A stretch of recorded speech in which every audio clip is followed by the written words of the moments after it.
Hello there everybody, so Buddy Night and welcome back to the house in Fata Morgana. Now, oh boy. Before I actually start, I think one of you guys kind of brought this up, that, well, non-magical explanation concerning the sudden change of Michelle's, body.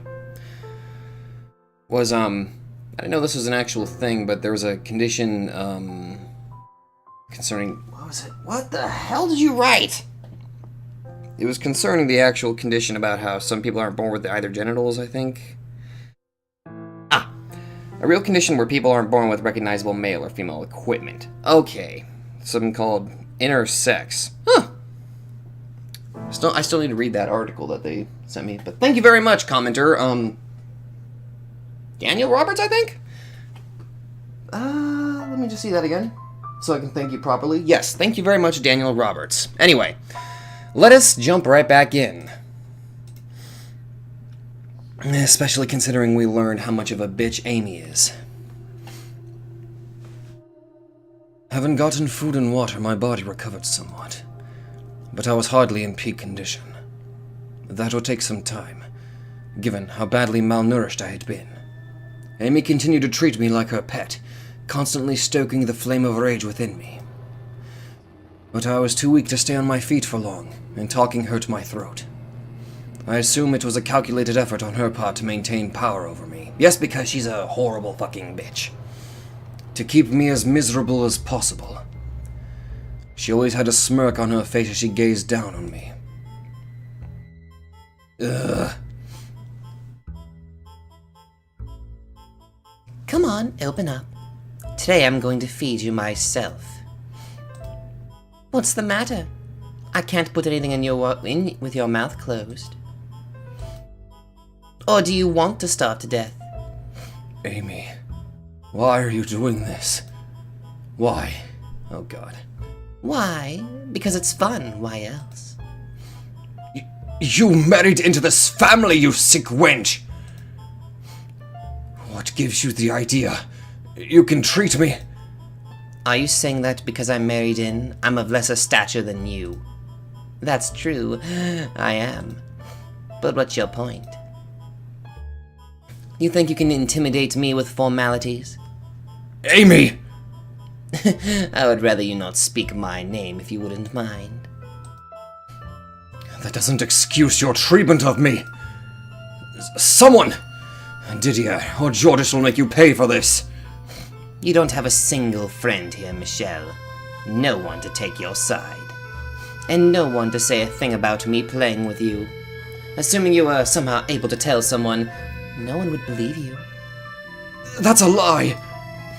Do you have any idea what people say about you? They say you've gone mad. That you've sold your soul to the devil. Do you honestly believe anyone will trust you? I am not mad! I don't know. You look plenty mad to me. Fine. Then I'll run away. I'll escape from this estate and from you. You think you could survive out in the world with that body? A stray cat could lift more than you. You'd never find work. I give you a week at best. You can't be sure of that. Maybe I could make it on my own. Maybe, but either way, there's no way you're getting out. You try to run, someone might just cut your legs off. How is that at all necessary? Don't ask me. Maybe because your curse hasn't broken. You know, you're lucky you're even allowed to live.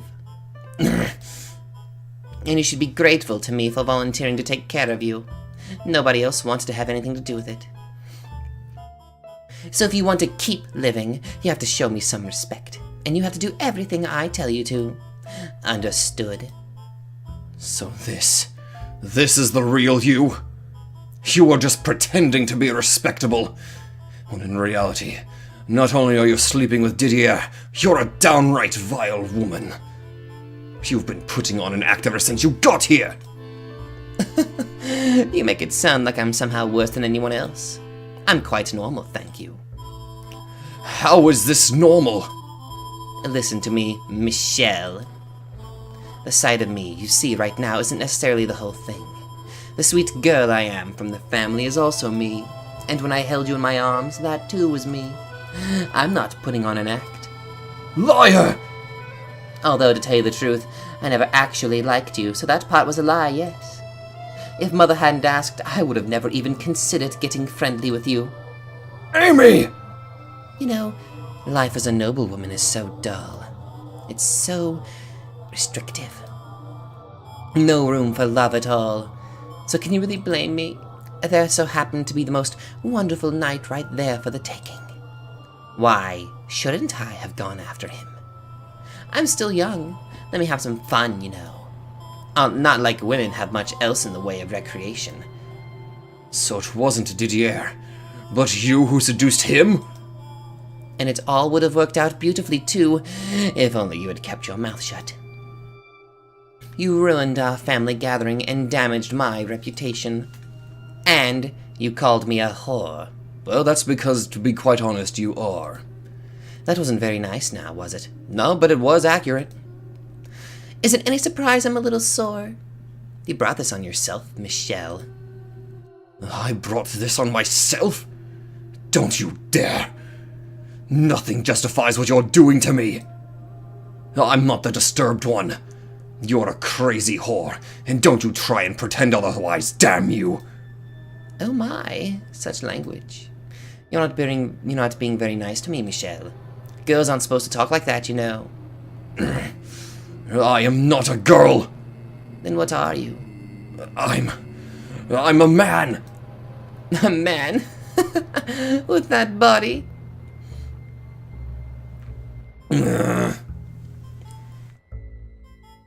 Amy quietly rose, grabbed me by the hair and shoved me to the floor. Let go of me! You call yourself a man? You can't even get out of a girl's grip. I'm not all that strong either.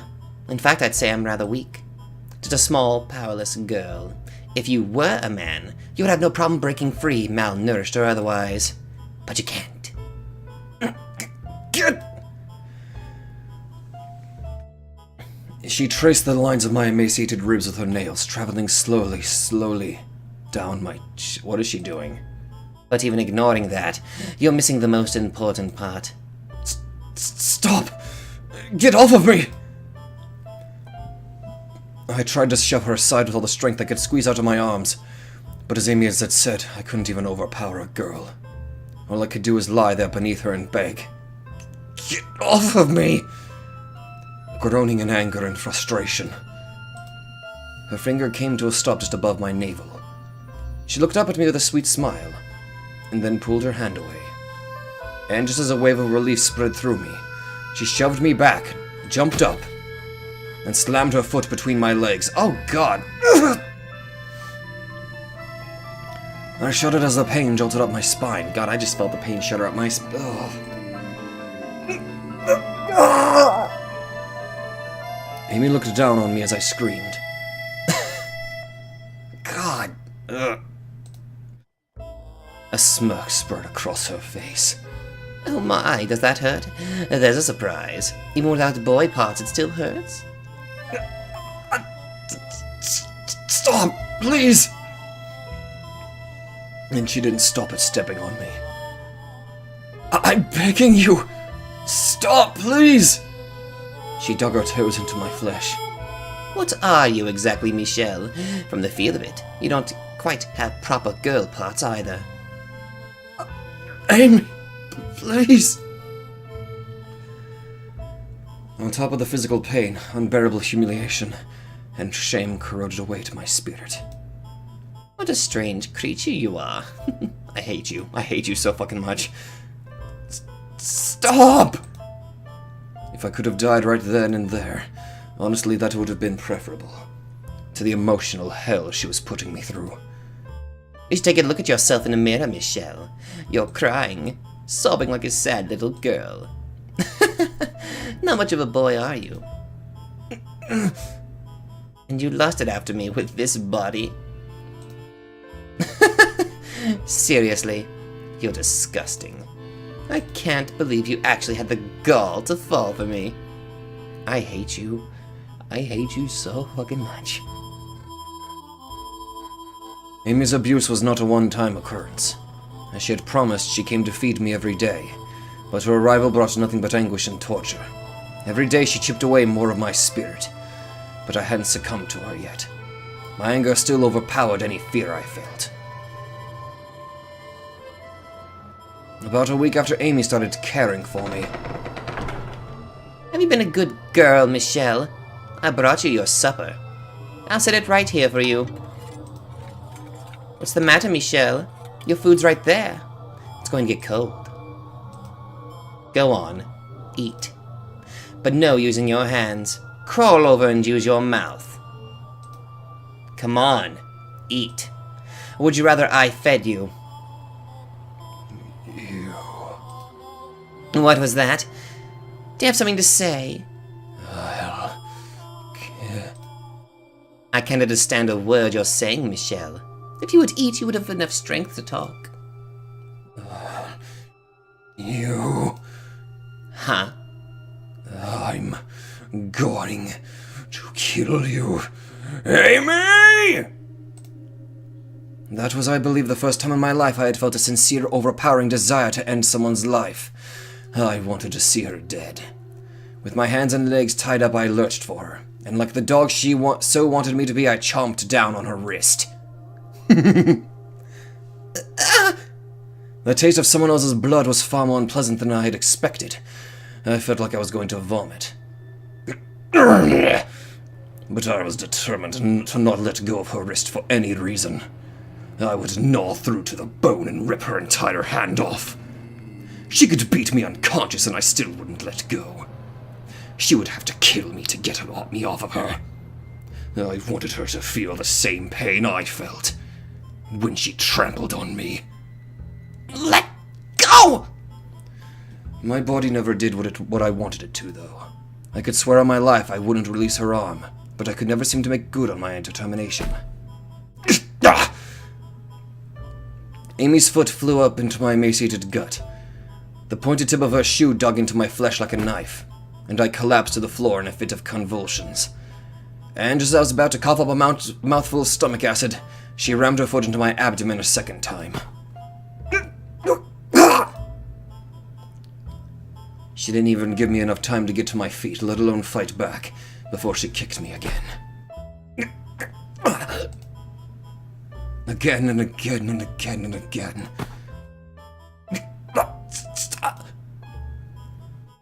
I got my chest and my legs and my face. What's wrong with you? Don't you get it? You're not the one in control here. You should be thanking me. What you did to me that day was incredibly hurtful, yet here I am, bringing you your food. Cannot you see how kind-hearted I am? So why would you go and bite me? What would possess you to do such a thing? Gasping for breath, my consciousness slipping away from me, I caught a glimpse of Amy's eyes as she swung her leg back for another kick. And when I did, a single word rose to my mind. Demon. Isn't that something? You can't even stand up to a girl. I'm not that strong. I'm weak and frail. This is the first time I've ever kicked someone. I have absolute control over you, Michelle. You understand that now, right? You learned your lesson, didn't you? Not an ounce of strength remained within me. My tongues and cheeks were torn up, and my mouth tasted of blood. Thinking herself weak and having no experience in the ways of physical violence, she knew no restraint. The ignorant can be so much more brutal and viciously relentless than the seasoned. My vision had gone red, and I could hardly feel my own face. There was a strange gurgling sound with every breath I took. Geez, what am I going to do with this hand? It hurts like crazy. Oh, I know. I'll tell everyone you finally lost it, and tried to bite my hand off. They'll feel so bad for me. I can just see the sad looks on Didier and George's faces. They will not. You know, your brothers have completely given up on you. A deranged sister is nothing but trouble. You know what you are, Michelle? You're a demon child. Was I the demon, and not her? Why did no one come to my aid? Several times I considered ending my life, but every time I did, memories of better days came back to me. Of the time before my body had transformed, the days when we were all so sure of our happiness, kept me chained to life. Why couldn't things still be the way they had been then? In my heart, I hadn't changed at all. So how had things ended up like this?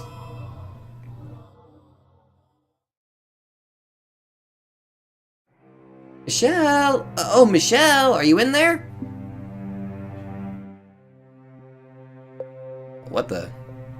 Oh, the past? Did you need something, Georges? Oh, come on, don't be like that. Do I have to Need something to talk to you? No, but you looked like you were in an unusually good mood, so I thought... Well, why wouldn't I be? It's a wonderfully gloomy day out. I would understand if it were to clear out, but can you really say it's wonderfully gloomy?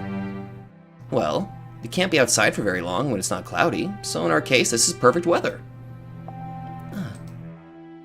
What do you say we go for a little stroll while we can? Dee's around today, so we can see if he's up for it.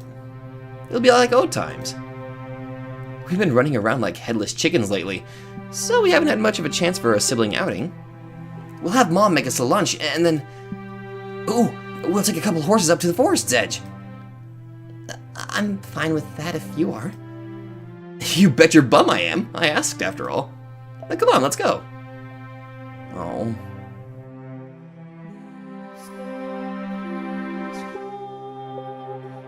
An outing, you say?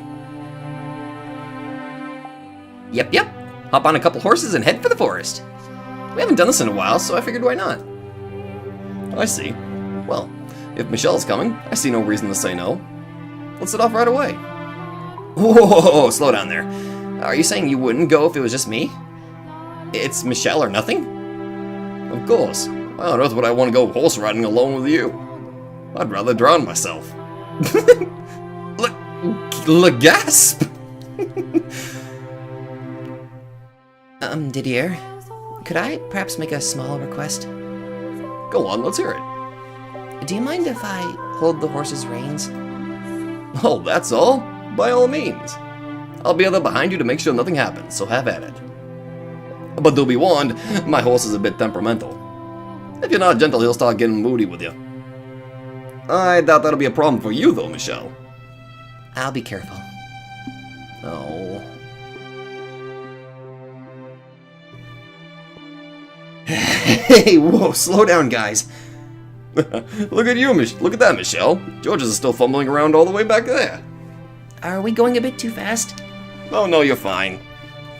That you were able to get past that so quickly is proof of your talent. Finally caught up. This isn't a race, you know. Why can't we enjoy the scenery, indulge in some nice pathos? A warrior and his horse need not a pathos. Isn't that right, Michelle? It certainly is, Didier. Come on, you guys, be nice. This was my idea. You really taken after old B, haven't you, Michelle? I, for one, would rather see you admiring flowers or dancing with butterflies or gazing out at a beautiful sunset or enjoying poetry. More pathos, my dear sister, and less barbarism. Long swords, suits of armor, and tales of heroic knights are so much more appealing, though. You let him get his claws in too deep, Michelle. Oh dear, oh my, I'm gonna have 2 meathead siblings before I know it. What did you just call me? Now, you two. Why don't we stop here for a picnic? Seconded. My stomach's been rumbling up a storm. I took a few bites earlier because I was about to die back there.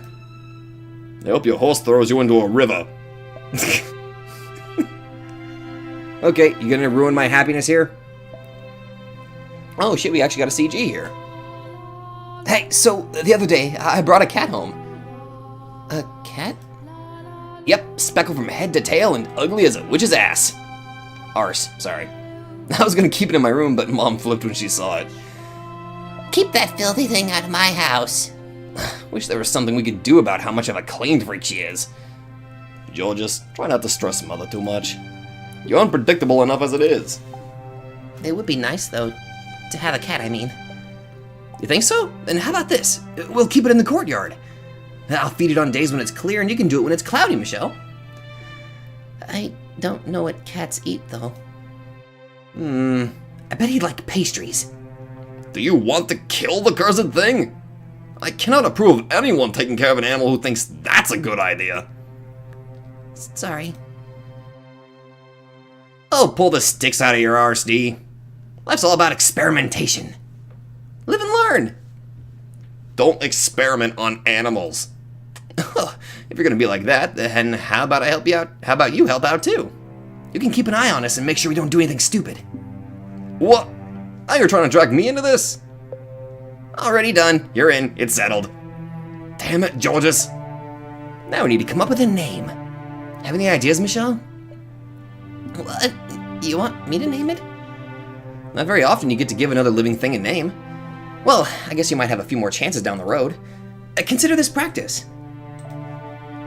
Something elegant and beautiful. You've got this. Now, Georges, don't put so much pressure on her. You have a point, though. It is a good opportunity. Don't stress too much about it, shit, Michelle. Just choose something you like. You said the cat was speckled and ugly? Yep, one look and you'll be laughing so hard you can't breathe. Alright then. Ugly Speckles. That's its name? It would seem you do not have a future in the arts, Michelle. But you said it was ugly and speckled, Georges. I did, yes. You could have tried a little harder than that, though. But you know, why not? Ugly Speckles it is. It's actually kind of charming when you say it out loud. Ugly Speckles. It's not that funny. It is quite something indeed. The more I think about it, the more I... Ah, you too, Didier. Oh, God. We should bring Ugly Speckles on our next outing. Sitting together beneath the clouds, having lunch. That we should. When Michelle's gotten a little bigger, let's do this again. The three of us and our ugly speckled cat. You said it. We're all good friends here, after all. I've never been your friend, though. God, must you always be such a jerk? Oh, that is sweet! Now ruin it! I know you're going to. Do it! Didier, Georges, was Amy telling the truth? Do you really think I'm nothing but trouble? Do you think I've lost my mind? That I'm a demon child? Didier, Georges, why did you not open this door for me and let me out? Were the things I said that day really so heinous? Do you resent me too, like Amy? Didier, Georges, how do you think about me now? Is this body really so unusual? If I hadn't undergone the transformation I did, would things still have been the way they were before? Would we be able to go out to that forest again and make silly, meaningless conversation, everyone laughing like we had then? If this body hadn't changed the way it did, would I not be trapped in this darkness? Even if that were the case, I didn't want to be a girl. If God descended from heaven and offered to change me back, I would have turned him down. Because inside, I wasn't a girl. And my nightmare at Amy's hands didn't end there either. As much as I loathed to admit it, I was terrified of her. Every day I dreaded the sound of the door opening. However, if I were to block the door off with furniture, I would lose my only remaining lifeline. I had no choice in the matter.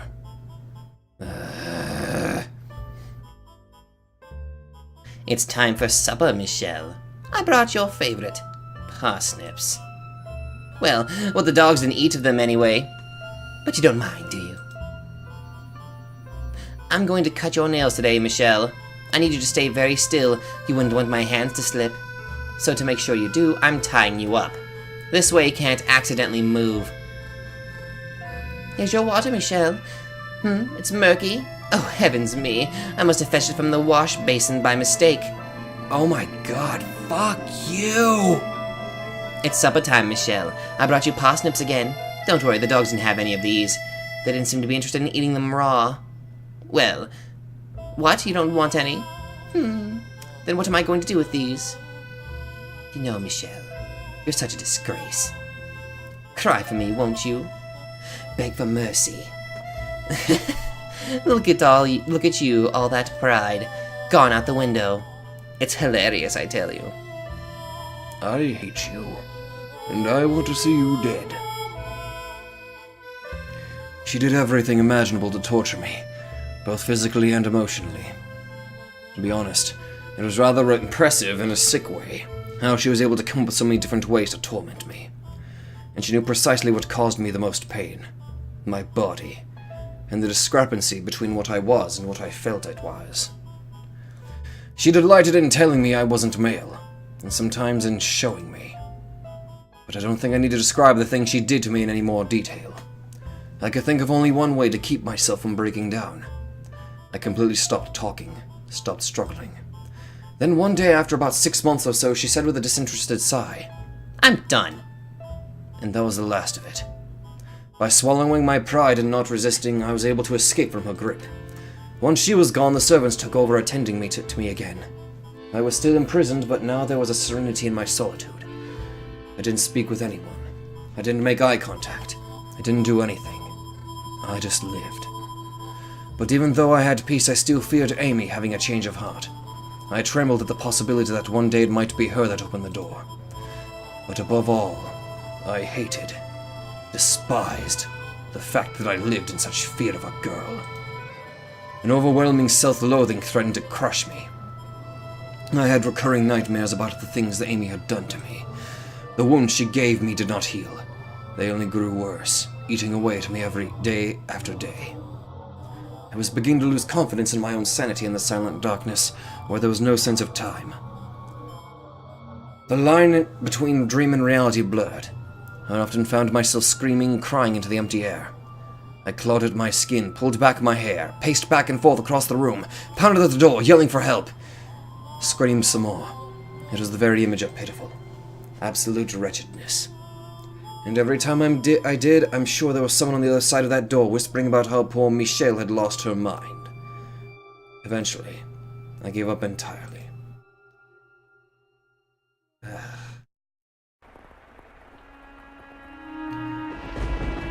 It was a stormy night on my 16th year. I had been confined for more than 2 years at that point. Heavy rain pounded against the windows like thousands of little spears. I was sitting quietly on my bed, unable to fall asleep, when suddenly there was a loud banging on the door. Michelle, are you awake? If you aren't, then hurry up and get awake. We've got big trouble. Lower your damned voice. But... When I first heard my brother's voices after so long, I thought I was hallucinating. In 2 years, they had never once come for me, no matter how hard I pounded on the door, no matter how many times I called for them. And after all that time, I didn't expect that to ever change. I had given up, assumed they had long since cast me aside. Unable to bring myself to say anything, I simply stared at the door. When there was another bam bam. The sound was half consumed by a crack of thunder, giving it an indescribably eerie quality. Please say something, Michelle! Seriously, there's no time! You can hear us in there, can't you? You're there behind the door, aren't you? Come on, just one word, Michelle!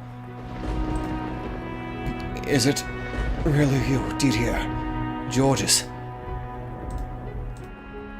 For a moment they seemed to be at a loss for words, probably because they almost didn't recognize my voice. But it was only a heartbeat, and then Didier spoke. There's a carriage waiting outside. I'm going to unlock the door so you can leave in it. Why? Because Dad's talking crazy! He's saying the Bollinger family has no need for a demon child, that you're a mark of shame on our name! So he's going to have you executed! Georges! Father wants me dead. It felt like the floor had fallen out from under me. Executed? Demon child? Mark of shame?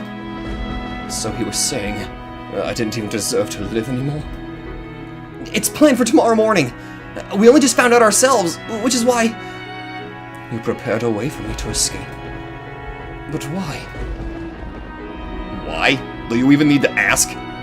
Because we're family. Something terrible has gone into Father. I clenched my teeth, fighting back a bitter, angry sigh. But I couldn't keep all those emotions bottled up for long. A maelstrom of feelings I thought I had lost in my 2 years of imprisonment swirled up inside me, spilling from my lips. Why? Why are you doing this now? If you really felt that way, then why didn't you come sooner? 2 years I spent locked in this room. Do you have any idea how I felt in that time? Any idea how hard I had to fight to endure? How many times I cried for your help? How hard I pounded on the door begging to be set free? But never once did you come. Not even once. Michelle, I scare you, don't I? You think I've gone insane? That I've lost my mind? That I sold my soul to the devil, don't you? No, Michelle, we don't. Then why? Why did you come and set me free? Michelle, we don't think you've lost your mind at all. So you didn't want to see me then? You didn't want to see. You didn't want to face what I'd become. Tell me I'm wrong, Didier. Georges, you left me here, abandoned me for 2 whole years. Locked me away so you didn't have to see me. I'm sorry. I'm just, really busy with my art. I've been getting a ton of commissions down at the court, and Didier's a knight now, So he's up to his neck in expeditions. I'm really sorry. As am I. I cannot say that you are wrong. After what happened, I wasn't sure how I was supposed to act around you. I'm still not sure, even now. I knew I had to find the time to collect myself, but I kept putting it off, vainly hoping that time would take care of it all. And for that, I owe you an apology. But you need to understand, I do not agree with Father's decision. I do not want to lose you. I don't think you're a demon child. And Georges feels the same. Neither of us want to see you dead. What he said, Michelle. There's not much time. We need to get you out of here. I bit down hard on my lower lip. Hard enough to draw blood. It was that. I'll start sobbing. It's a little late for that. Michelle. If you don't get out of here, you're going to be killed.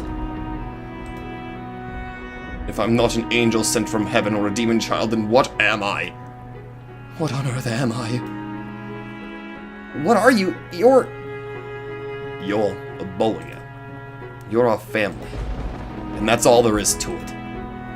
I pray you can forgive me for averting my eyes for so long. Can I trust you? Can I trust that even if the whole world says I'm cursed, that you'll always be on my side? That you'll always be my brothers? Can I put my trust in you once more? Didier, Georges. You absolutely can, Michelle. I swear to God on high. And I swear to the God of art! Michelle, I have no other choice, do I?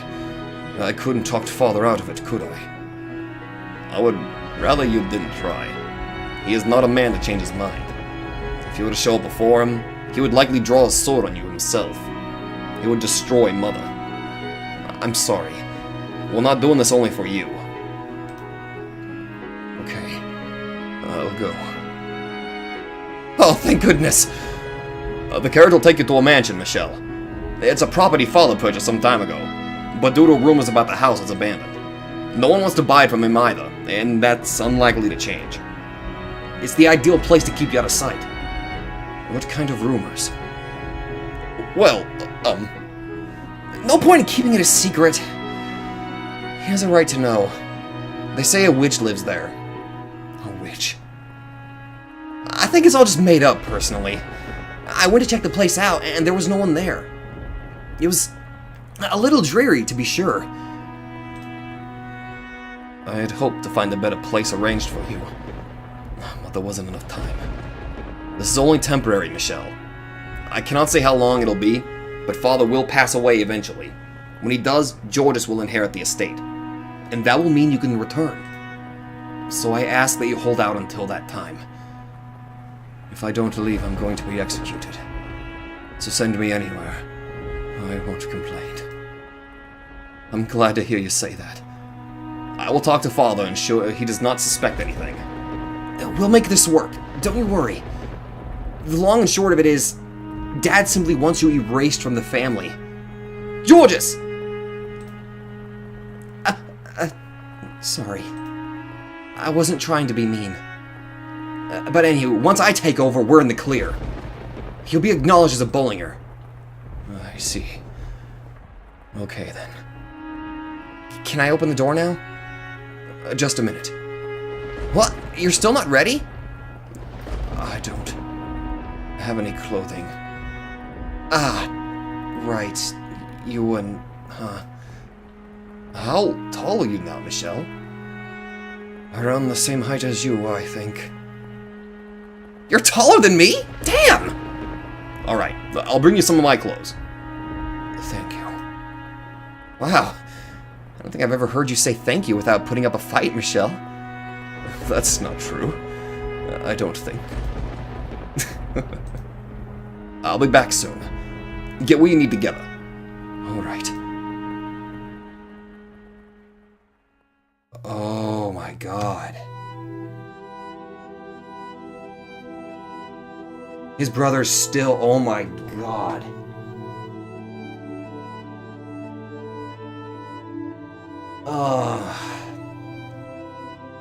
Sitting in the carriage waiting outside, listening to the pitter-patter of the rain, I gazed out at my two brothers. I hadn't seen them in 2 years, but they hardly looked any different than how I remembered them. I was the only one who had changed, and dramatically at that. Looking at them, I couldn't help but remember the old days. Playing chess with Didier, learning how to draw from Georges, our sibling outings. However, the ominous sound of thunder crashing in the distance drowned out those memories. The mansion is several days' travel from here. Hopefully the carriage isn't too uncomfortable. I'll send a package with any supplies you need once a month. Food, clothing, and, something to pass the time. If there's anything you want, Michelle, just tell me. Now, or you can have a servant pass a message on to me. I can't think of... Actually, wait. I can think of one thing. I would like a chess set. Alright, I'll have one made. I would rather have yours, Didier. Would that be possible? Are you sure you want that beaten old thing? Yes, I want that one. Alright then. I'll include it in the first delivery. I'll send you something too, Michelle. Anything you want, just tell me. In that case, I would like some art tools. I'm nowhere near as much of an artist as you are, Georges, so they don't have to be anything special. Gotcha!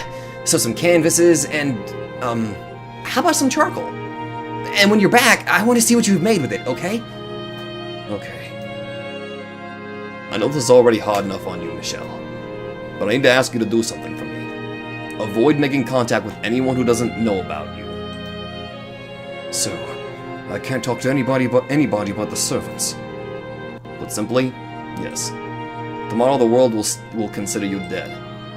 So we cannot have people finding out finding out you are actually alive. Especially Father. Please do this for me. I've been doing that for 2 years already. I've long since lost interest in interacting with anybody, so you don't need to ask me to keep to myself. Right. Does anyone else know I'm alive? Yes, Mother knows. In fact, this was her idea. Really? It was. She loves you, Michelle. She really does. Mom just, is having a little trouble facing the truth. So, even though she's not here to see you off, I guarantee you she doesn't want to see you dead. She wants to have you in her life again.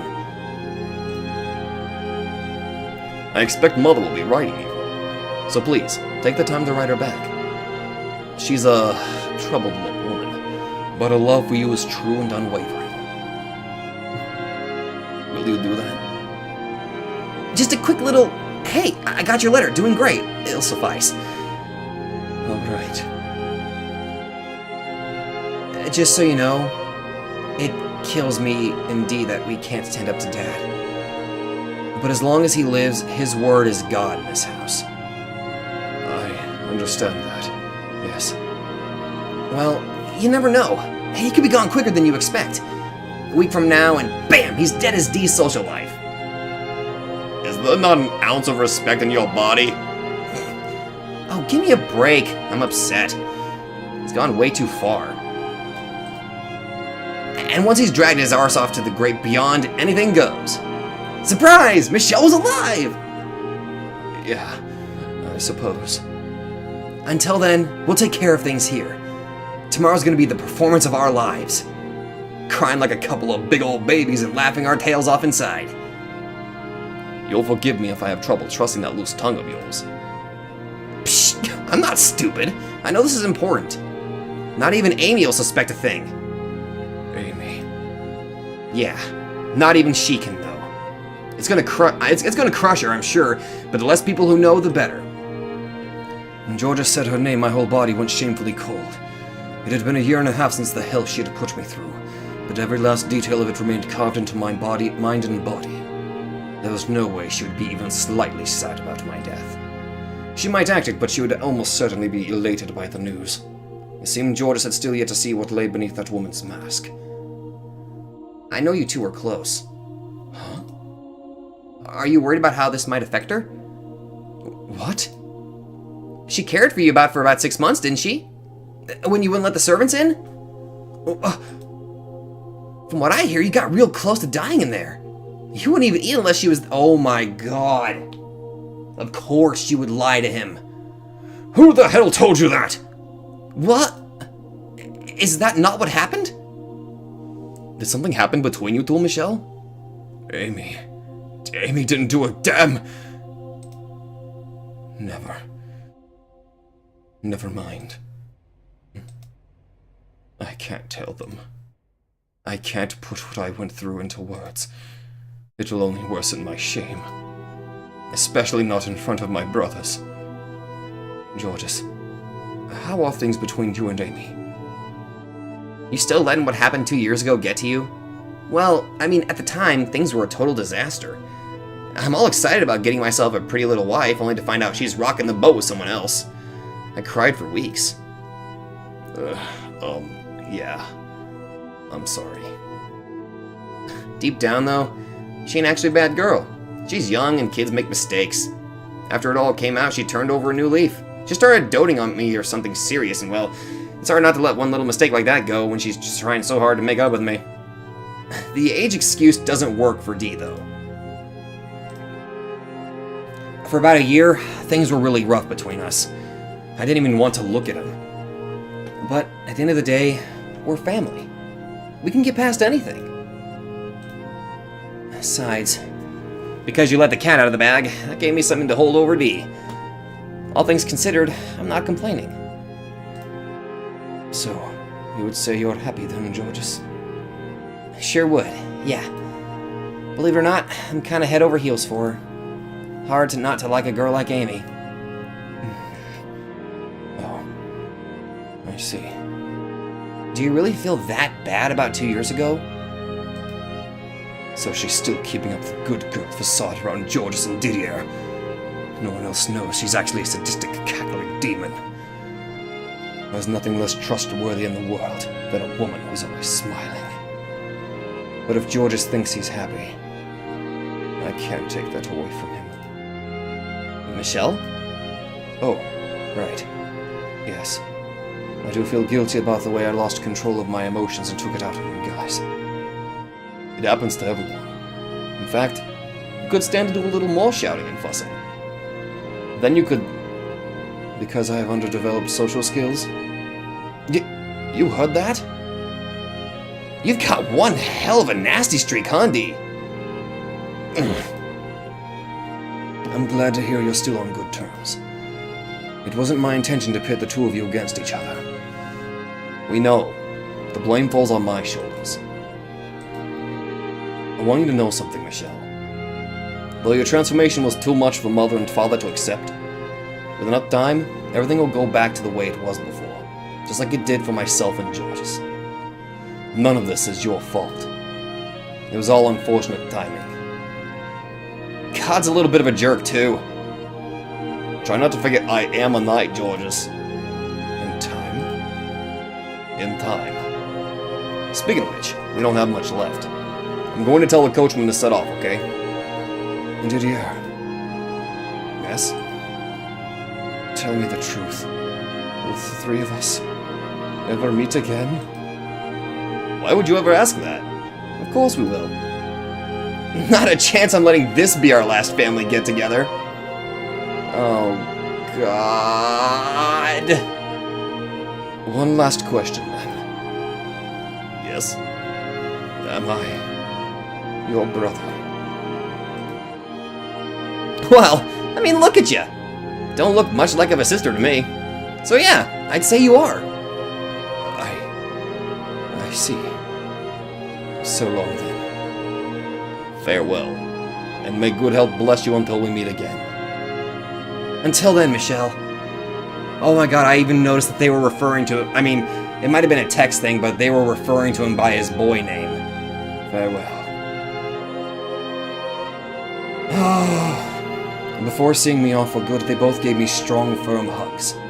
Didier first and then George's. The warmth I felt in their arms, in my family's arms, slowly spread through my chilled body, which made it that much more difficult to part ways. The wheels of the carriage rattled against the wet stone-paved road. I stuck my head out the window, watching as they shrunk into the distance, standing there in the rain until they were completely out of view. A tightness filled my breast. Every glimmer of hope I had for my new life was matched by an equal degree of darkness and uncertainty. Would I ever make it back home? And if I did, would people still call me a demon child? Having to write Mother was another uncomfortable weight on my soul. The thought of having to play a girl for her made me sick. George had acted like it would be nothing, but it wasn't that easy. It was more than mere pretend. Didier had said that with time things would change, but how could he be certain that those changes would be for the better? The wooden wheels turned, carrying me away to that cursed mansion. Oh my god.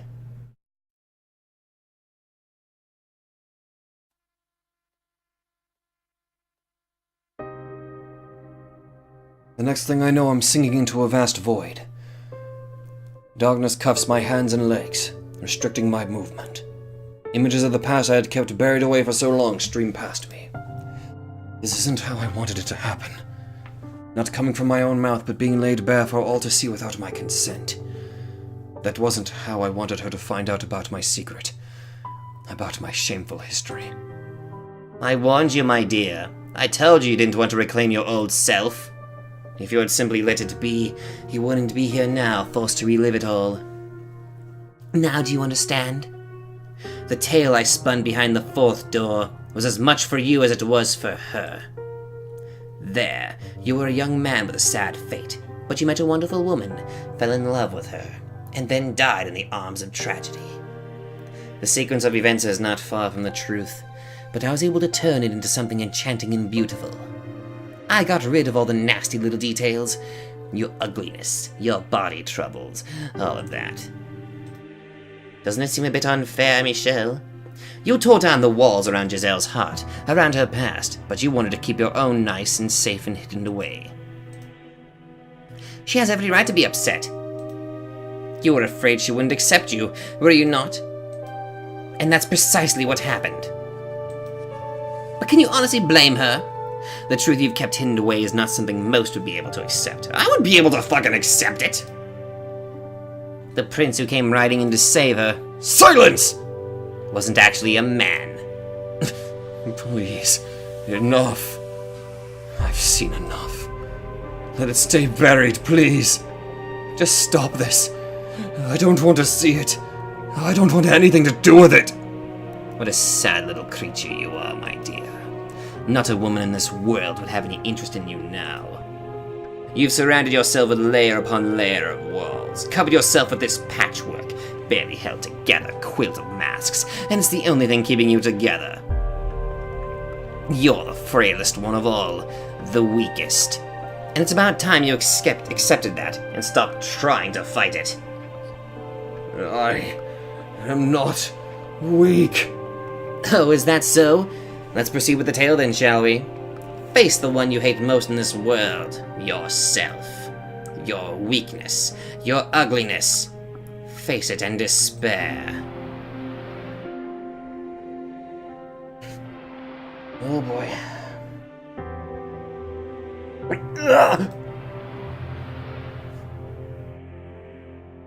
No, don't!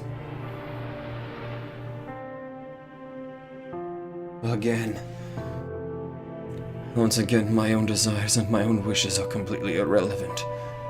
The past sprawls out before me once more. And the witch is exactly right. I despise the man I was then, teeming with vain hope and foolish dreams. I would rather pretend that part of me never existed. But I have no choice. I'm dragged back into the life I once lived. My pleas for mercy, fading into dark nothingness.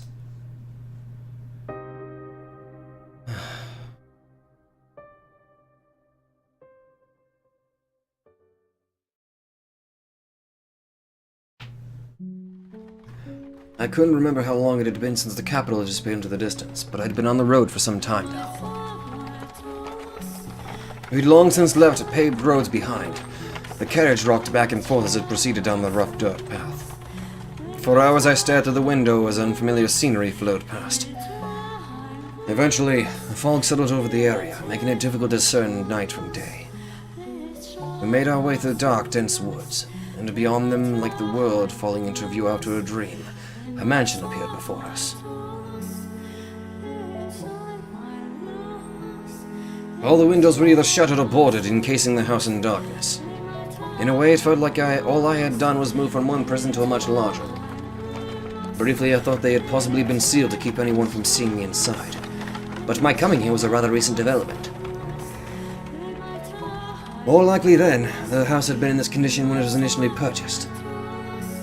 Quite the piece of property my father had found himself with. I wondered if he had been swindled by its previous owner. It was a gloomy, uninviting place, but it didn't appear to be in disrepair. The coachman left my luggage outside the door, gave me an empty farewell, and then went on his way. I was entirely alone. I spent some time just staring out at the forest, but naturally there was nothing of interest to be found there. So I quietly turned around and opened the door to the mansion.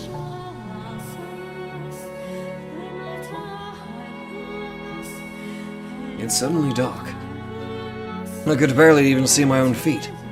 Briefly, I considered trying to unshutter a window or two, but ended up deciding against it. The less inviting the place looked, the easier it would be for me to avoid contact with the outside world, as Didier had recommended. Standing there in the darkness for several minutes, my eyes gradually grew accustomed to the lack of light. While it was hardly ideal, it was sufficient to take a look around the house. The inside didn't seem to have received the same level of care as the outside. Everything was dusty and the air was many years stale. But I wasn't in a cleaning mood. So I dug through my luggage for a bundle of candles, lighting one with a flint. A stained glass window.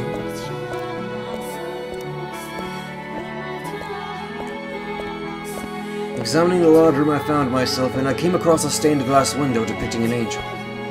The Archangel, after whom I had been named, looked solemnly down upon me. Quite the joke. 2 columns of evenly spaced pews ran the length of the room, and all facing the multicolored window. I set the candlestick on a podium of some sort, which is when I realized. Oh, shit! This is a chapel. A flat length of silver, bent in the middle, was mounted to the pulpit's face. When I saw it, I knew exactly where it used to be. A cross. The pews weren't facing the stained glass, but the cross. Why, though? It felt as though the mansion had been built up around the chapel, rather than the opposite. I was perplexed as to why anyone would do that. But of course there was no one around to sate my curiosity. Taking the candlestick back in hand, I made my way beyond the pulpit.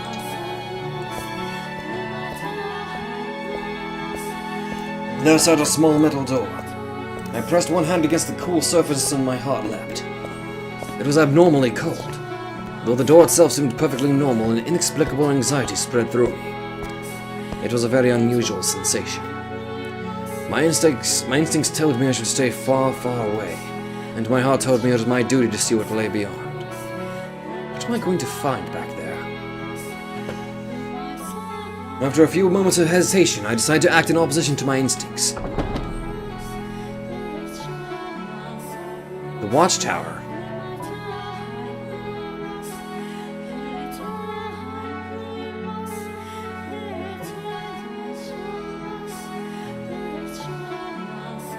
I was looking at a long spiral staircase. The wooden stairs stretched so high I couldn't tell where they ended.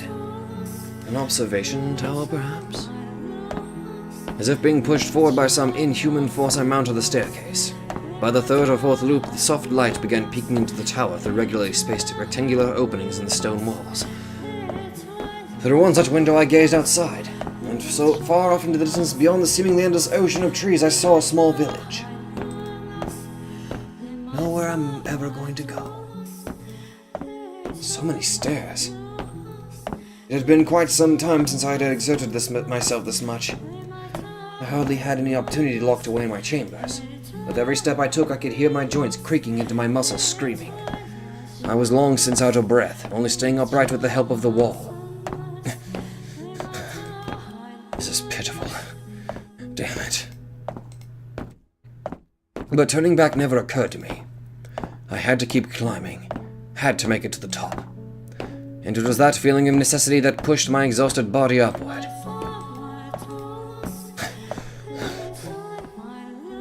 By the time I had reached the top, I was practically gasping for air. Sweat streamed down my forehead. I wiped it aside, turning my gaze toward yet another door. But unlike the first, what on earth? A tangle of rope covered the surface. Layers upon layers of it, making its intent abundantly clear. Nothing shall come in or out. It didn't look like it had been put there recently either, as much of it was rotted through. Out of curiosity, I grabbed at the coil and yanked. The rope snapped in several places, chunks falling limply to the floor. It wasn't enough to allow the door to open, though. People only sealed doors like this for a reason, largely because they didn't want or couldn't allow others to see what hid behind them. Like what they did to me. For a few moments I felt as though I was looking down at myself from outside my body. If it hadn't been this man, but someone else standing there, would they have turned back at the sight of the sealed-off door, acting as though nothing was there? Well, curiosity would get the better of me and I might have opened that door. I can't deny that. Well, would they have done as I did? I ground my teeth, a mix of annoyance and bitterness rushing through me, but I did not hesitate. I held the flame of the candle up to the wall of rope, careful not to set the whole thing ablaze, slowly, carefully burning through them one by one. It was repetitive and time-consuming, but I persisted, wiping away sheets of sweat before it streamed to my eyes. The sun was well on its way down before I finally managed to expose the door.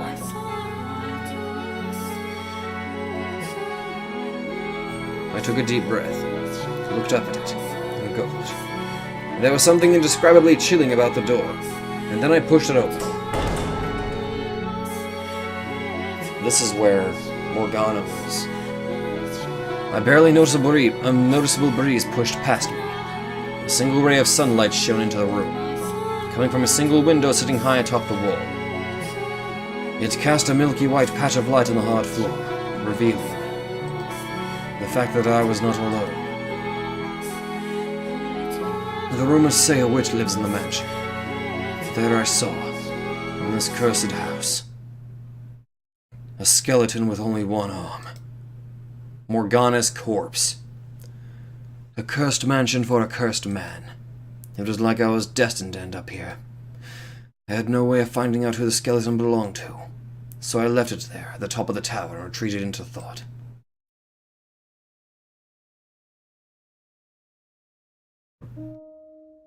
It's interesting how we're doing these face portraits now rather than the full body portraits. It's interesting, I think.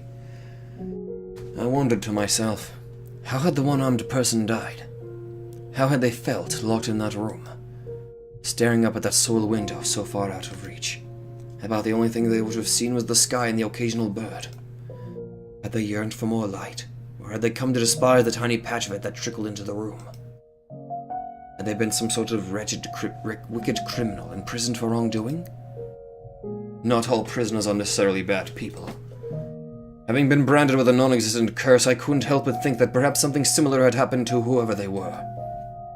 Vainly reaching out for the sun, constantly praying for rescue that would never come. What had gone through their mind as they withered away? Would anyone ever come for me? Would my brothers keep their word? Or would I, years from now, end up another pile of dry bones somewhere in this house? Unwanted and alone. Robbed of all hope, with no one but the darkness to talk to as it sunk its teeth deeper and deeper into me. That corpse could be me in the future. Didier, Georges, did you really send me here to keep me hidden? Or is this to be my grave? Can I put my faith in you? Can I trust you when you say I'll be able to return? That everyone will happily accept me? That we'll all be together again? That we'll play chess? That we'll draw pictures? That nobody will be left out? All I really wanted was for people to accept me for who I was. To accept that I was a man. No, that I had grown to resemble a man. That I had the heart of a man. I didn't need anything else. I didn't want to cause anyone anguish. I didn't want to hate anyone. I simply wished to be who I was. No, who I wanted to be. And I didn't want to be treated like I was strange or different. That was asking too much.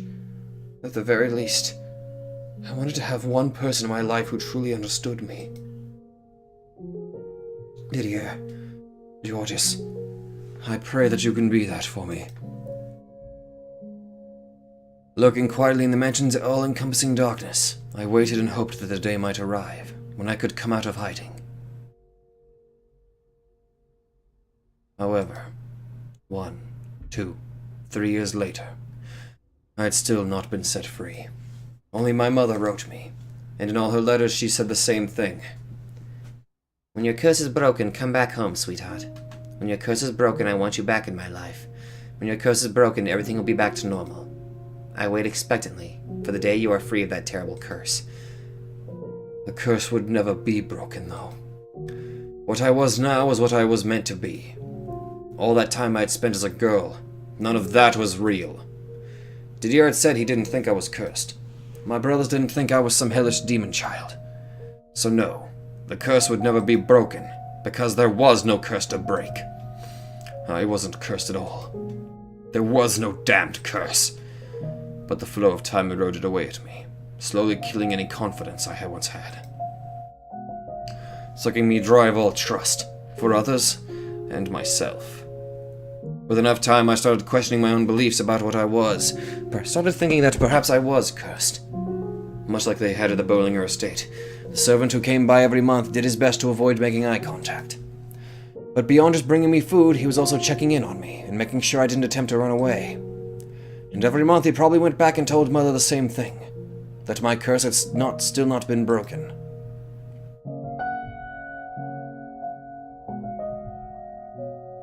Do you have the answers I seek, O Father in heaven? If you do, I ask of you to guide me. To please tell me what I am. If I truly am cursed, and perhaps you could tell me how much my soul weighs too. Probably not very much.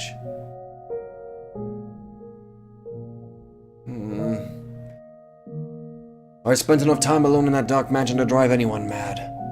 The more time that passed, the more I grew to question myself, my worth as a human being. And whenever the self-doubt and loathing became too much to take, I trekked up onto the top of the observation tower to see the light.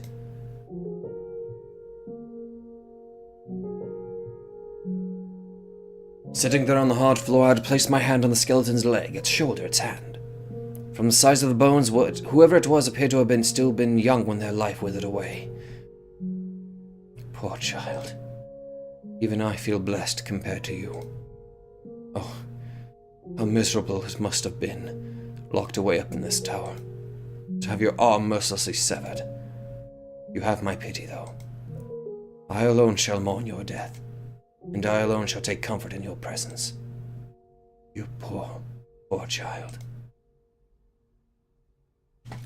By pretending to pity someone who had had it worse than me, I was able to feel somewhat better about myself.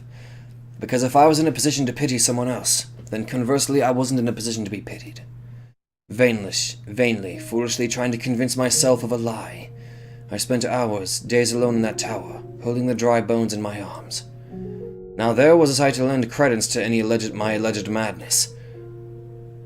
Well,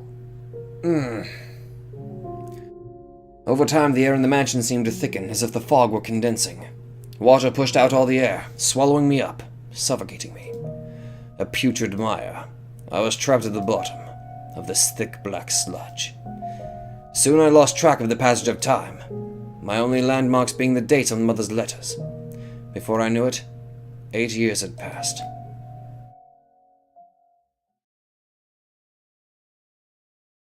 What the hell is this? I hadn't heard my own voice in so long I'd almost forgotten what it sounded like. There was a delivery that day, but it wasn't the usual package. The servant was instead carrying a large rectangular object draped in cloth. Shoving that into my hands, he said, "The regular supplies will be here in a couple of days," and then ran off. Presumably, he was afraid to spend any more time than necessary with a cursed man. But I didn't bother to say anything about it. I knew it was a waste of breath, and I was not inclined to hold it against him if he didn't want to look at me in the eye to exchange words. All I could reasonably do was sit back and bear it. As long as I kept my mouth shut, the man could do his job in peace. By the candlelight, I had begun unwrapping the package the servant had delivered. From within, a sheet of parchment fell to the floor, and inside the package was a painting. Just looking at it, I couldn't tell what it was, aside from the fact that it was a portrait of a woman. I knew those brushstrokes, though. They were very distinctly George's. The woman depicted had white hair. White hair. There was a flash, a fresh jolt of the pain that had nearly faded away. The half-dozen needles piercing my chest. So much blood had spilled from those gouges that I had long since lost any sensation of pain. But now it was back. No, Georges, you didn't. My whole body froze. The blood in my veins came to a halt. I couldn't breathe. I was drowning in a pool of imaginary water. I crouched down to pick up the sheet of parchment. It was a letter in Mother's handwriting. The first line read, as it did in all her correspondence. My beloved daughter, Michelle. Every day I pray that your curse might be broken, but lately I have come to think that perhaps the reason you remain cursed is because you have forgotten what you are supposed to... Oh my god! This is the stupidest... Oh my... Okay, I know she's clearly not in the right mind. She's clearly a woman who has lost her mind. But if she had a good working mind, she is by far the most ignorant and stupid mother I think I've ever had to deal with. So long you have spent in that accursed form, it is little surprise you would lose sight of yourself. How can you return to your true self if you do not even remember what that is? So I asked Georges to paint you a picture, hoping it might help you break free of your curse. You are a beautiful young woman, my dear Michelle. I presume you have already seen the painting. It's lovely, wouldn't you agree? That flowing white hair and skin like glass, those deep enchanting red eyes, those slender fingers and modest and feminine frame, those soft lips. It is not you when you were younger, though. Instead, I had him imagine what you would look like now. That is what you will look like when your curse is broken. Isn't that wonderful? Imagine it. Envision yourself, your true self. Remember who you are. Recall your true self. I wait eagerly until the day you come back to me, looking as beautiful as you do in this painting, my dear, sweet Michelle. This is you. This is the real you. You are beautiful, my little girl, and I love you dearly. That awful fuss all those years ago, we can pretend none of that ever happened. Forget about all the dreadful thing that the curse made you. Become the girl you used to be, the girl you were meant to be, so we can once more be a happy family. I'm waiting, forever waiting for you. Oh, God.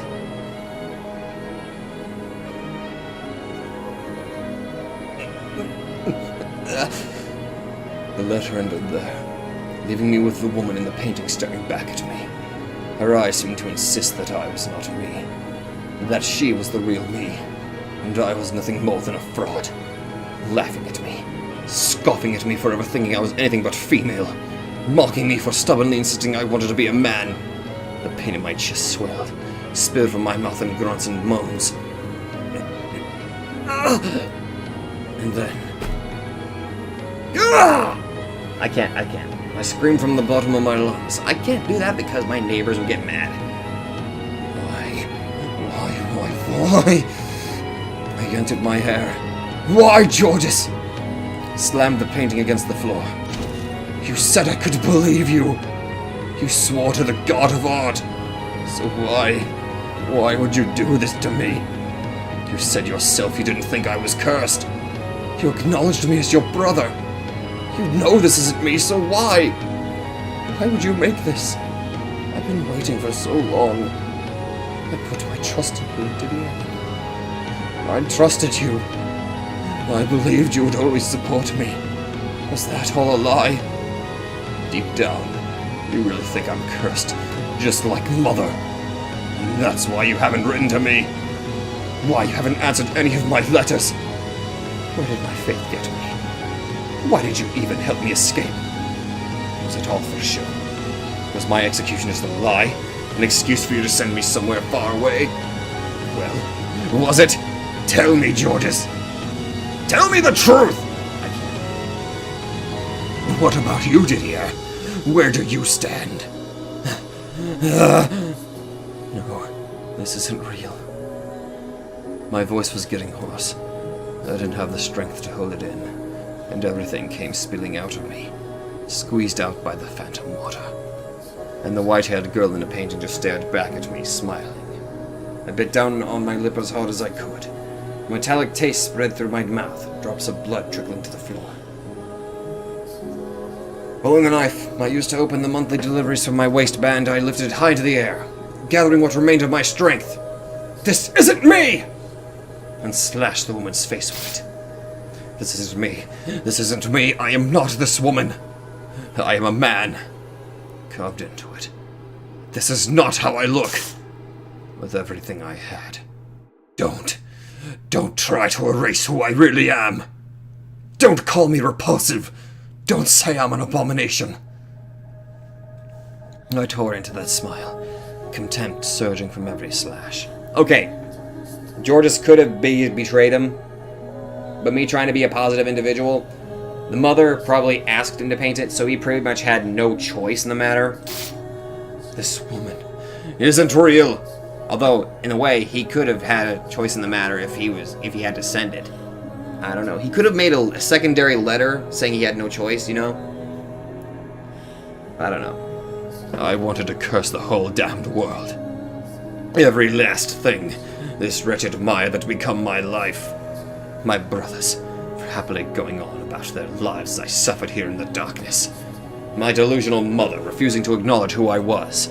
My father for trying to have me killed. Amy, for making me realize I was a man, and then for torturing me for coming out about it. Everyone. I didn't care anymore. I wanted everyone who'd ever wronged me to suffer the same way I had. I can make that happen. A voice rang out. I can curse them for you, my dear. It was a woman's voice, muffled like there were several walls between me and her. Who's there? I swiped my candlestick, thrusting it forward to the sides behind me, but there was no one else around. Give it a little thought. It's not that difficult. And when you figure it out, come to me. I've been waiting for so long for someone like you. Someone with such hatred for the world. How am I supposed to know who you are? How could you not, my dear? You visited me so many times. Held me in your arms. Whispered poor child into my ear again and again. No. That's not possible. I see. I finally truly lost my mind. If that's what you wish to believe, that's your choice. But the way I see it, if you had truly lost your mind, you wouldn't be in so much pain.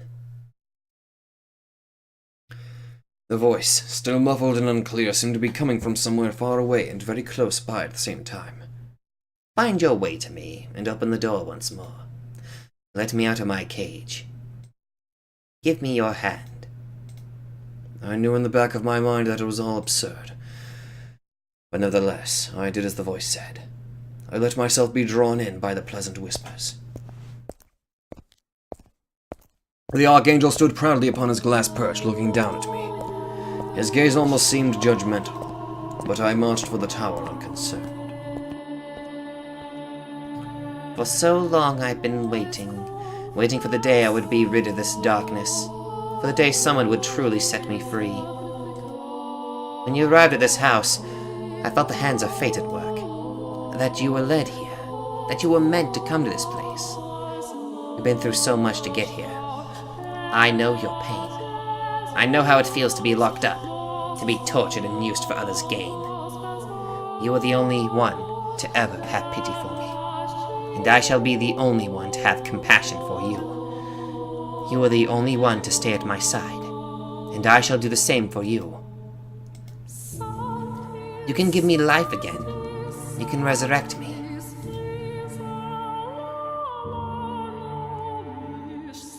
Now open the door, Michelle.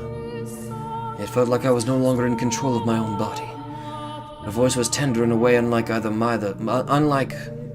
Mother's or Amy's. Enticingly so. Standing at the top of the observation tower, I pushed open the door.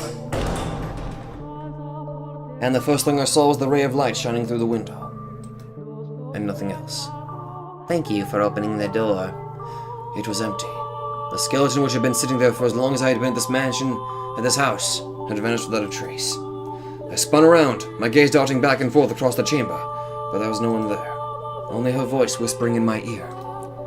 You made this possible.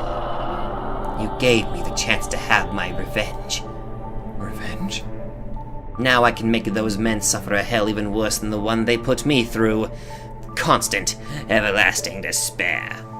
Their flesh may turn to dust, but so long as their souls live on, their torture will know no end.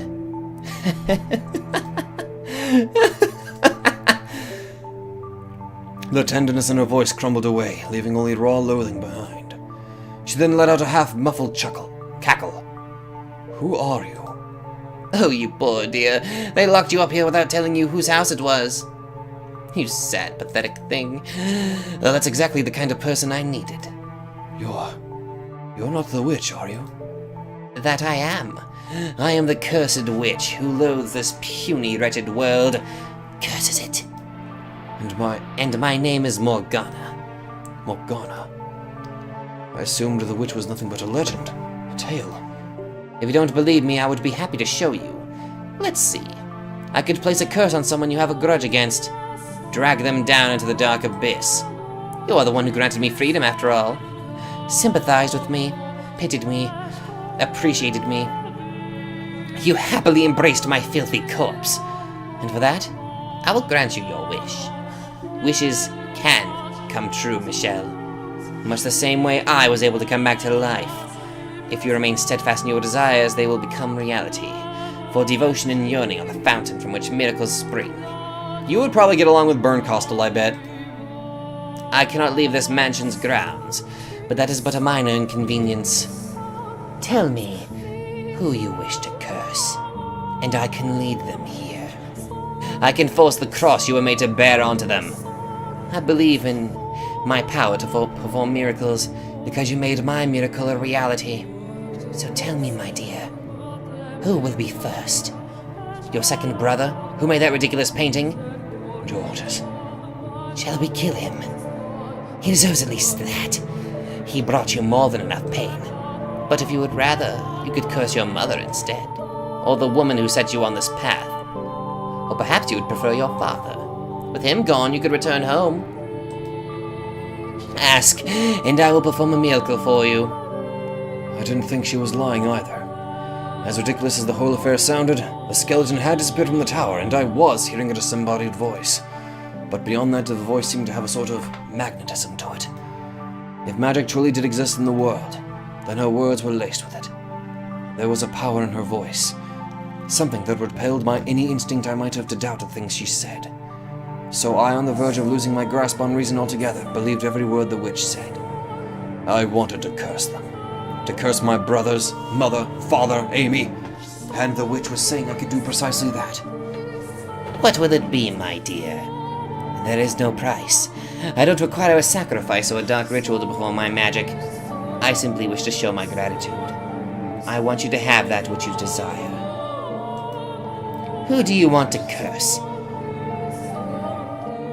The witch's sweet whispers hung in the air for a brief moment before wisping away. All the muscles in my body tensed up. I felt woozy, like the floor was wobbling beneath me. It took everything I had not to fall over. Who did I want to curse? Oh, and you're welcome to choose more than one. All of them, even. I could curse them, and the witch would kill my family. I would be free. No one would know I had been born female. Why don't you become the new head of the estate? Who would I curse? Who would I kill? Didier? Georges? Mother? Father? Amy? All of them? They had exiled me to this place. Have your revenge.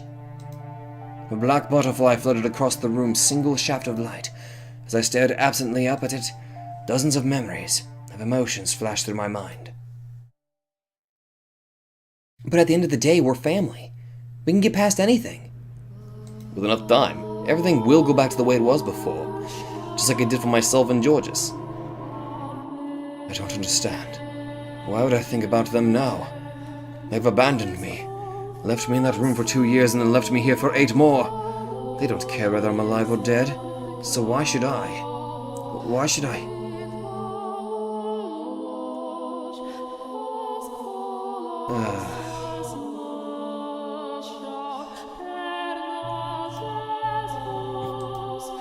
Have you made up your mind? I have. Then tell me, my dear, who will it be? Who will you curse? No one. I cannot curse anyone, Morgana. Surely you jest. I noticed how much you wish to see them dead. I felt all your hatred, your despair. And you mean to tell me you can't curse them? It struck me just now that I can't do that to my family. I cannot curse my own family. This is the family that cast you aside, labeled you cursed, made you suffer for years, and then locked you away in this remote mansion. And they don't feel even the slightest bit remorseful about any of it. I understand that. I know that they don't give the same weight to their words as I do. I figured that out long ago. I know I'm alone in my prayers, that they don't want the same things I do, that I trusted them more than they ever deserved. So why, then, can you not curse them? Because I don't want to hate them. I don't want to bring them suffering. On the contrary, I just want them to be happy. You have no place in that happiness, though. It is a happiness that rests upon your misfortune. Why, then, should you not drag them down so you can find respite for yourself? I would find no respite by cursing them. How can you be so sure of that, my dear? I most certainly found a great deal of it myself. You're trying to follow your conscience, I can see that. But that good is superficial, and all it does is shackle you. Remove the shackles, and everything will be much easier. Nothing you say can convince me to kill my family. Why not someone who isn't family, then? Surely you can think of at least one person you would like to see dead. Oh, I most certainly can. I could kill her 12 times and it wouldn't be enough. But just because I would be happy with her death doesn't mean there aren't people who would be sad to lose her. Remove any one person from that group and the whole thing could come crashing down, all because I couldn't restrain my own hatred. Your concern for them will devour you. Don't think I'm not aware of that. You aren't. You don't know that at all. The only reason you give them any consideration is because deep down you still have hope. But hope has a way of forsaking those who give it a home. You have a problem, and you need to take care of it before it kills you. You and I, we were cut from the same cloth. While you may still care for your family now, in time you will come to curse them. Consider that a warning, Michelle. Your hatred Your curse is what brought me back to life, and there's no getting around that. We do have plenty of time, though. No need to rush to a decision. I'll show you what it is that you truly desire deep, deep down. And I'll show you again and again until you finally acknowledge it. The black butterfly hovering by the window disappeared, and the witch's voice grew distant. Overwhelmed, I collapsed to the floor unconscious. Had I really said what I did out of love for my family? Or was I just afraid of Luke crossing that line? Was Morgana right? Was my heart now home to a terrible monster? If I actually had resurrected the witch with my hatred, maybe that was what I was now. Darkness seeped down over me once more. I was again encased in a pool of despair. Slowly, ever so slowly it wore away at me, eroding me into nothing. If I didn't come up for air, I soon would wake with the witch's offer. Take the witch's offer, sorry. Cackling like a demon, I would place a curse on someone. I would kill them. Reviving her was a mistake I should never have made. And not for the greater good or anything so noble. No. Every time she spoke, a little more of my spirit died.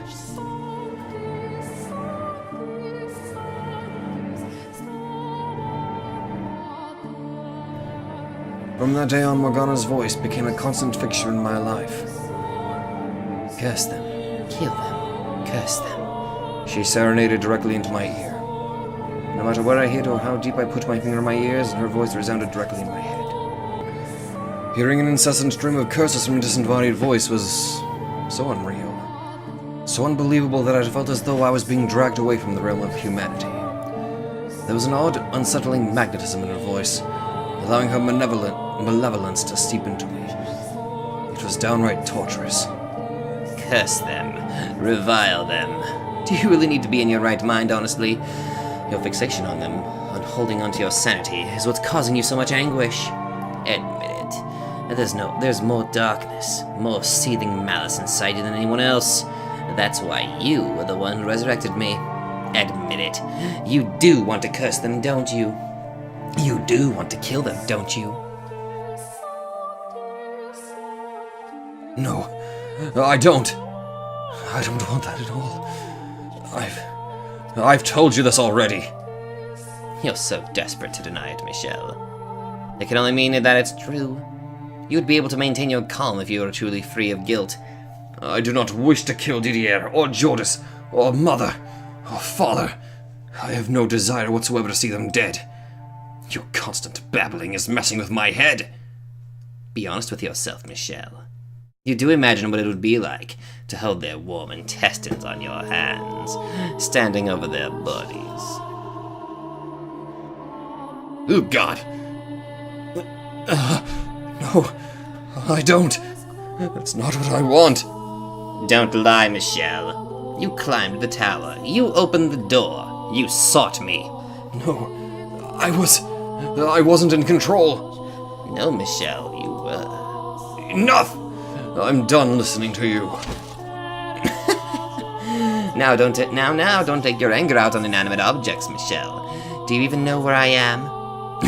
Where are you? I'm standing behind you. In front of you. Now I'm beside you. You're just playing around with me, Morgana, mocking me for your own amusement. Not at all, my dear. In fact, I consider you a close friend. Why would I mock someone who means so much to me? We are not close! You will come to understand in time that we are very much the same. And when you do, you will also know that I am the one person who truly understands you. Enough. Enough, enough! Let it all go, Michelle. Curse it all with me. Despise it. Kill it. Make it suffer. Curse it. Please, just stop. And where might you be going, Michelle? Wherever you run, I will always be by your side. Are you going to pray to God to exorcise me? Now that's quite amusing, considering I am the child of... I'm not trying to hurt you, Michelle. On the contrary. Stop talking. Please, just stop. I want to set you free from your misery. I can't take it anymore. Please, just be quiet. Who's there? am here to deliver your monthly package. I see. What, Michelle? Is something the matter? I opened the door and there stood a servant of the Bollinger estate. He seemed to be quite perturbed by the sight of me. I must have looked terrible.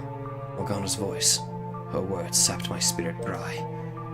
A human, a normal person, not a witch or a spirit or a demon. I knew good and well that the servant would never do anything to help me. He wouldn't believe a word I said, but at that point, his humanity was enough for me to latch on to. Help me, please. Pardon? The witch, she talks to me. She never stops talking. I'm begging you, please get me out of here. Let me go back home in your carriage. Please, let me go back. The witch's voice, it's killing me. It won't go away. I can't escape it. Please, I need your help. You've gone mad. You're crazy. See, this is why I didn't want this job. Having to deliver supplies to this damned cursed mansion. Having to get anywhere near the Bollinger's youngest child. No, I am perfectly sane. You sold your soul to the devil. Don't think I'm in the dark about that. No, I did no such thing. You're completely insane. No. I'm done with this damn job. It's not worth all the riches in the world. Not if it means I have to be around a lunatic like you for even a minute. Why? I am not crazy. I'm perfectly sane. I'm not mad. Michelle, your mind is far from sound. I won't hear it. I'm not mad, damn it. I'm not insane. I won't hear it. God, dude. The witch spent nearly every waking moment of every day at my side, talking and talking and talking. About how mean-spirited humans were, how ugly they were, an endless loop of vitriol, and she never seemed to tire of it either. Every single day. On and on and on. She also made a point of reminding me about myself, everything I was trying to get away from. But as much as I fought to ignore her, to not let the things she said in, she slipped past every wall I put up, her every word warping me. There was no escape. Curse them, revile them, remember the things they did to you. Close your eyes and envision it. Remember the scorn in their eyes, the way their lips twisted as they laughed. You need only curse them, and you can wipe those reprehensible smirks out of existence.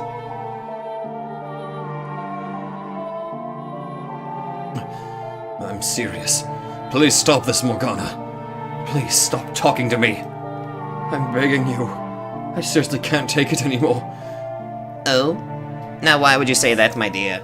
It's just the two of us in this gloomy old house. I don't see what's wrong with little conversation. Your voice. Everything you say is eating away at me. I care for you, and everything I say is meant to help set you free. So I will continue saying it. You're allowed to hate the people who have wronged you. They don't deserve happiness. Someone who's always smiling for you is someone who's certain to betray you. Someone who values themselves above all will not hesitate to put others' lives on the line. Someone who covets wealth and power will sacrifice his friends and family to obtain it. These are the kinds of people you once surrounded yourself with. I've told you repeatedly that I will not curse anyone. Why must you be so stubborn, my dear? I could ask you the same. Why won't you just leave me be? Because I can't stand to see you like this. With one word you could be free of your pain. But because you insist on shackling yourself to your idea of family, you're making yourself miserable. We are the same type of person, Michelle. The type who has the right to curse others. Regardless of what kind of childhood you had or how much hatred it instilled in you, Michelle, you are a cursed man named after an angel. You need to realize how twisted you are, and soon. But I am not twisted. Do you honestly still believe you're normal? Tell me, what's normal about someone who happily embraces a skeleton? Tell me, what's normal about someone who hacks away at a girl's face with a knife? You are not normal, and I will repeat it as many times as I have to. You need to accept that. Why must you hold so tight to your sanity? If you would just let go, you wouldn't have to suffer. No one is going to come and save you, my dear. The only thing that can save you anymore is your loathing. We are the same. I am nothing like you. I am not a witch. I'm not cursed. I'm a human. I'm a human. Man. Yes, a man. With that body. Oh, my dear friend. Let me tell you something you should be quite pleased to hear. Do you know what some people say about people like you? Those who are neither male nor female? They are like unto God. Like unto God. Indeed. You should have been worshipped for your divinity, but instead your family cursed you. You are not human. From the second life was first breathed into you, your fate was decided. No, you're wrong. If I were really wrong, you would not be here now. You would be back home with your family. Perhaps you would have a pretty little wife, living a normal, happy life together. But you have long since strayed from that path. It's well out of sight now. I have not. I am a human. I'm a person, a normal person. The youngest son of the Bollinger estate. I am an ordinary man. No one, not a single person believed me. Not even the witch was willing to consider me human. Never mind my family. The archangel whose name I shared looked down on me. The witch tried to drag me into her world. My past constantly ate away at me. I had been imprisoned in this place for far too long. There was nothing I could do about my body. All of those things combined threatened to break me. I let out a scream and stumbled out of the room in a frenzy. I had to get out of that place. It didn't matter anymore that I was forbidden from leaving the property. I just wanted it all out of my sight. If they wouldn't let me come home, then I would run away. It was all I could do. I wanted to get myself anywhere that might have even the tiniest bit of light to share with me. I was desperate.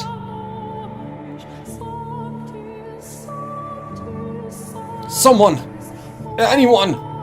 Please! Tell me I'm human! Tell me I'm a man! Anyone! Please tell me I'm not cursed!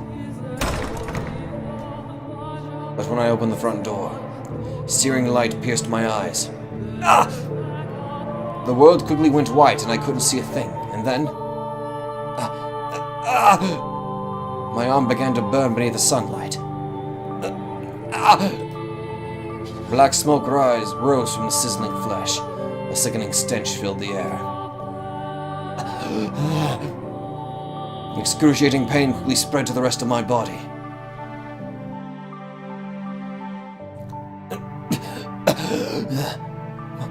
Why am I... Water! I slammed the door shut, restoring darkness. Gasping and groaning, I trudged back into the house in search of water, which I'm sure the witch Morgana observed with a great deal of pity. I don't think you're in need of any water. Take another look at yourself.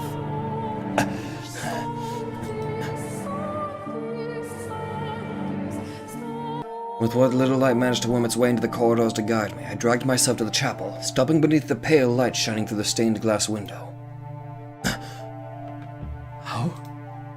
I wasn't burned. In fact, my skin hadn't even the slightest turned the lightest bit pink. There was nothing wrong with me as far as I could see. Where'd that pain come from, then? And the distinct stench of burning flesh. This is your doing, isn't it, Morgana? I know what you're experiencing. It's happened to me too. Sometimes enough emotional distress and despair can cause physical pain. The mind and body are much more tightly linked than you think, and your mind is far more damaged than you know. You poor, poor thing. You have my sympathy, my dear. You sad little child.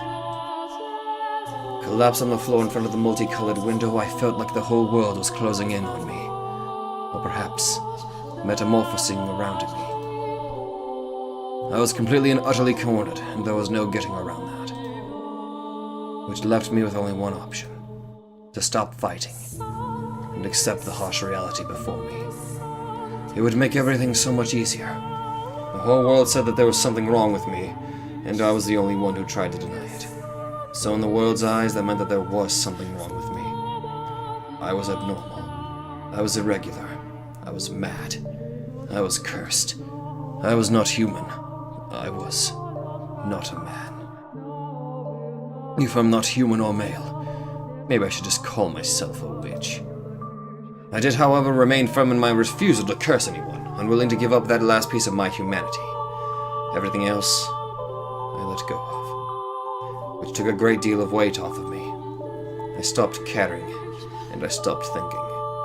I stopped wanting someone to accept me, and I stopped wanting to run away. Sunlight no longer caused me agonizing unseen burns, but in exchange I became emotionally empty.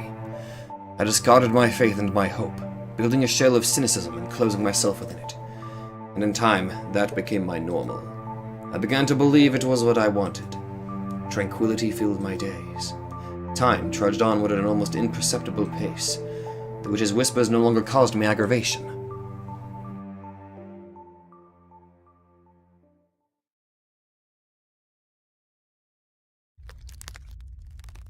Essentially, nothing of note happened over the next 2 years. At one point, a man with an unusual disease stumbled across the mansion while wandering through the forest, but there was little more to be said about that. For nothing at all could have convinced me to care about someone else. I spent much of my time sitting before the fireplace. I had covered the stained glass window with drapes, loath to even think about that damned archangel. Staring at the dancing flames, I was able to forget the passage of time. Watching, unblinking, as the red and orange tongues flicked back and forth. They seemed to spread outward from the fireplace, consuming me. Whether by the raging infernos of hell or the cleansing fires of purgatory, the thought of being swallowed up and burned to ashes by a massive conflagration was quite pleasant. But those visions never became reality. Tell me, Michelle, what are you thinking right now? Do you still not want to curse them? Look at yourself, Michelle. Look at how you're living. Do you really want this life? Have you ever thought about dying? Michelle, would you like to die? That's the right answer. God has said that taking one's own life is a sin after all. That's good, Michelle. You made the right decision. And I shall be there with you until the very end, my dear friend. Honestly, part of me did desire death. I just didn't have enough energy to take my own life. Damn, man. My mind and spirit were far too decayed. Or too far decayed, sorry.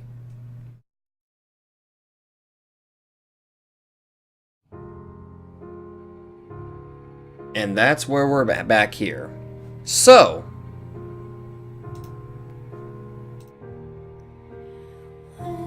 time treks on once again. Dude. I just feel so bad for you, man. And, you know, the thing is, I don't hate Morgana. From what I saw, she had a very fucked up life. I think any life like that would lead to somebody having such a twisted mindset. And the same goes for Michelle. Although he has more of a unreasonably strong devotion to not wanting to hurt his family.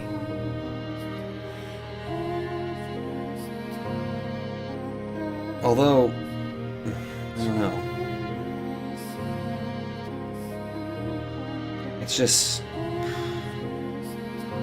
This is a very good novel. I'll say it again, this is a very, very fucking good novel. And... I don't know.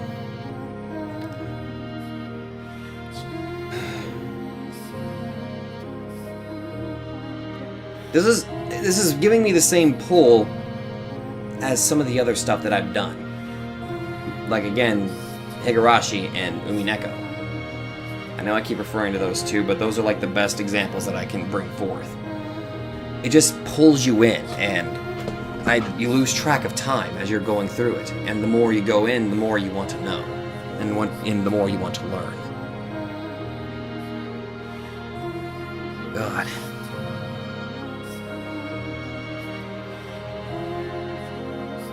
This is interesting, though, being able to see the back and forth between Michelle and Morgana, though.